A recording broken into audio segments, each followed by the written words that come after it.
Mesdames, messieurs, citoyens, citoyennes, chères abeilles, chers amis, l'état de droit ne se négocie pas.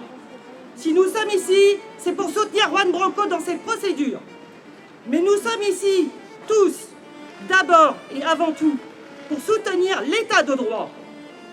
Celui qui se tient aujourd'hui au siège de l'accusé est un avocat engagé, pour des causes qui lui sont chères, pour les citoyens et les gilets jaunes, pour des opposants comme Julian Assange, et contre ce qu'il nomme l'oligarchie régnante. Un avocat qui milite par la robe, par le droit, par la parole qu'il porte au prétoire, et dont le militantisme lui vaut, je cite, un harcèlement institutionnel conduit depuis les plus hautes sphères de l'État. C'est ainsi que le ministre de la Justice, le premier président de la Cour d'appel de Paris, le président du tribunal judiciaire de Paris, devenu directeur de l'inspection des services judiciaires, et le parquet général ont tous saisi le bâtonnier afin de le faire radier, ce qu'ils ont essayé d'obtenir sans enquête déontologique préalable. Et pour quelle raison? Avoir utilisé une enveloppe noire et dorée dans une correspondance avec un magistrat, ce qui, selon le parquet général, suggère une approche hostile et menaçante. C'est ça.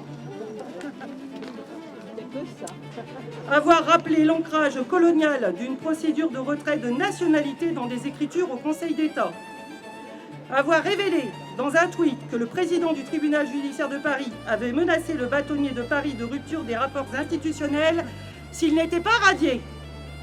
Avoir fait poursuivre pour faux et usage de faux une procureure alors que la commission de faux a été actée. Les affaires s'enchaînent depuis des années avant de s'éteindre sous les flots des faits et des débats judiciaires. Celle-ci n'est que la dernière en date, peut-être avant la prochaine. Alors on est là pour défendre l'état de droit contre ceux qui l'utilisent à leur fin. On est là pour défendre la justice contre ceux qui la dévoient. On est venu pour voir si la justice est vraiment juste et objective ou si elle est devenue un vulgaire simulacre comme le défend Maître Branco. Nous sommes ici pour soutenir l'état de droit et l'état de droit réclame que Maître Branco puisse continuer d'exercer son métier d'avocat.